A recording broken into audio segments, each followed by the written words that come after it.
ایک شخص نے اپنے کزن کو، اپنے چچا کے بیٹے کو، چچا زاد کو قتل کر دیا اور خود ہی اس کا مدعی بن کے حضرت موسیٰ کے پاس آیا کہ بتائیے جناب میرے اس بھائی کو کس نے قتل کیا ہے؟ حضرت موسیٰ نے ایک سادی سی بات کی، کیا فرمایا؟ وَإِذْ قَالَ مُوسَىٰ لِقَوْمِهِ إِنَّ اللَّهَ يَأْمُرُكُمْ أَن تَذْبَحُوا بَقَرَةً۔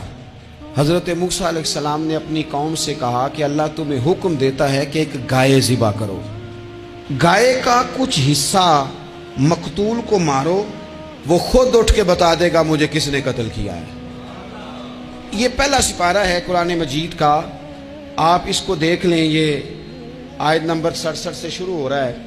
تو اب وہ چونکہ ذبح کرنا نہیں چاہ رہا تھا، اس کو پتا تھا کہ مجرم تو میں خود ہوں، وہ ذبح چونکہ کرنا نہیں چاہ رہا تھا، اس سے کہا کہ مارو ایک حصہ گائے کا، اس کو تو یہ اٹھ کے بتا دے گا۔ تو اس نے جواب کیا دیا؟ قالوا اتتخذون ہزوا، یعنی لگا آپ میرے ساتھ مذاق کرتے ہیں، کبھی ایسا بھی ہوا ہے؟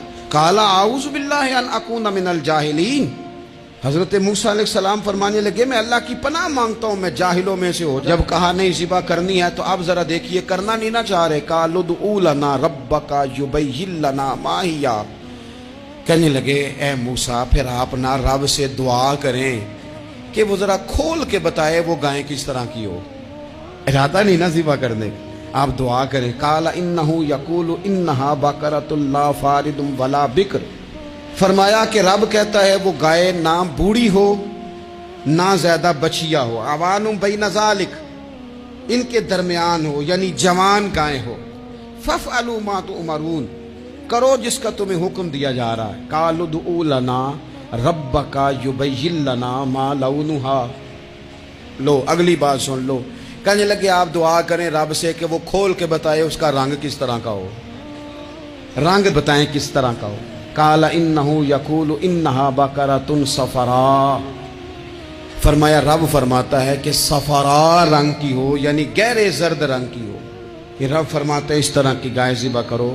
فاقع لونھا تسر الناظرین، اور جب کوئی اسے دیکھے تو اسے اچھا بھی لگے، آنکھوں کو اچھی لگے وہ گائے، اس طرح کی گائیں ذبح کرو۔ لو اتنی باتیں بتا دی۔ قالوا ادع لنا ربک یبین لنا ما ہی، کہنے لگے نہیں آپ پھر دعا کریں اللہ ذرا کھول کے بتائے گائیں کس طرح کی ہو۔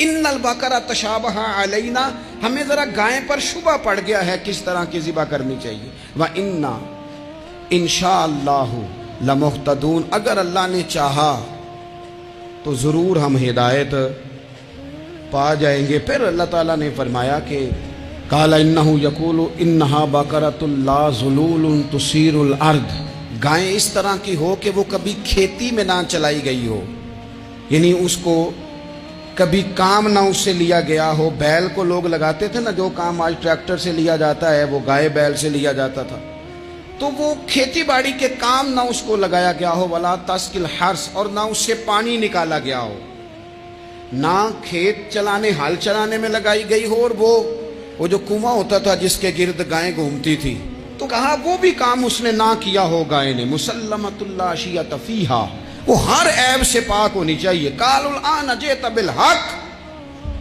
اب کہنے لگے اب آپ صحیح بات لے کے آئے، اب سوال ختم ہو گئے نا، کہنے لگے اب آپ بات فذبحوہا، انہوں نے ذبح کر دی۔ وما کادوا یفعلون، پر ایسا کرتے نظر آتے، لگتا نہیں تھا کریں گے ذبح پر ذبح۔ اچھا یہ گائیں پھر ملی کیسے؟ امام خازن کہتے ہیں کہ ایک نیک آدمی تھا، تو اس کا آخری وقت آ گیا تو اس کے پاس جو کل جمع پونجی تھی وہ ایک بچیا تھی، گائیں کی بچی، بچیا ویڑی، اس کے پاس وہ ایک بچیا تھی صرف۔ تو اس نے اس طرح کیا کہ اس کی گردن پر ایک مہر لگائی، اللہ کے نام پر بطور امانت اس نے اس کو جنگل میں چھوڑا، کہا یا اللہ میرا بیٹا ایک ہی ہے وہ بھی چھوٹا ہے، اس کی حفاظت کرنا اور میرے بیٹے کو پہنچا دینا۔ بچہ بالغ ہو گیا، اس کی ماں نے کہا بیٹا جو امانتیں رب کے پاس رکھوائی جائیں نا ان میں خیانتیں نہیں ہوا کرتی، جا جا کے جنگل میں آواز دے تیری گائے واپس آ جائے گی۔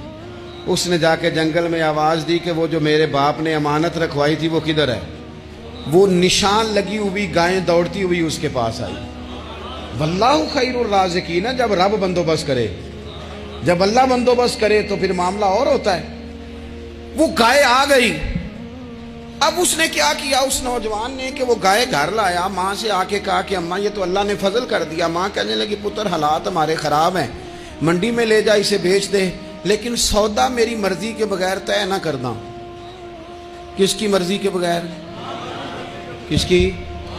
اماں کی مرضی۔ اور سنو یار، تھے کچھ لوگ جن کو لوگوں نے تانے بھی دیے کہ تم ماں کے پیچھے لگ گیا ہے، لوگوں نے بڑا کچھ کہا، پر جو ماں کی مرضی پہ لگیں ناکام نہیں ہوتے زندگی میں۔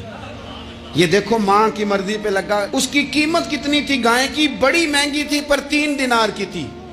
منڈی میں لے گیا، 3 دینار اس کی قیمت لگ گئی۔ تو ماں نے کہا تھا میری مرضی کے بغیر سودا نہ کرنا۔ اب بچے تو نہیں نہ مانتے، اماں کو کیا پتا باہر بزنس کیا ہے، لین دین کیا ہے، پر ماں نے کہا تھا میری مرضی۔ بندہ دے رہا ہے اسے 3 دینار، اس نے کہا جی میں نے طے تب کرنا ہے، ڈن تب کرنا ہے، پہلے اماں سے پوچھنا ہے۔ گھر جا کے اماں سے پوچھا، اماں کہنے لگی دے دے۔ واپس آیا تو اس نے کہا کہ میں 6 دینار دیتا ہوں پر میری شرط ہے، ماں سے نہیں پوچھنا۔ اس نے کہا تو 12 بھی دے، ڈن تب بھی ہونا ہے جب اماں نے کہنا ہے۔ وہ جب اس طرح کی اس نے گفتگو کی، واپس اپنی والدہ کے پاس گئے، کہنے لگے اماں سمجھ نہیں آتی، 3 دینار کی گائیں بندہ 12 میں خریدنے کو تیار ہے، شرط لگاتا ہے کہ اماں سے نہیں پوچھنا۔ تو والدہ کہنے لگی پتر پہلے اس سے جا کے پوچھ کیا وہ ہے کون؟ یہ کوئی روحانی معاملہ ہے، کوئی غیبی مدد ہے، پوچھ۔ اس سے جا کے پوچھا تو وہ کہنے لگا میں تو فرشتہ ہوں اللہ کا، تو نے گائیں بیچنی نہیں، اس لیے کہ تیرا باپ بھی نیک ہے، تیری ماں بھی نیک ہے، رب تیرے رزق میں برکت پیدا فرمانا چاہتا ہے۔ ماں باپ نیک ہونا رزق میں برکت ہو جاتی ہے۔ ماں باپ نیک ہوں، ان کی صالحیت کا اثر پہنچتا ہے بچوں تک۔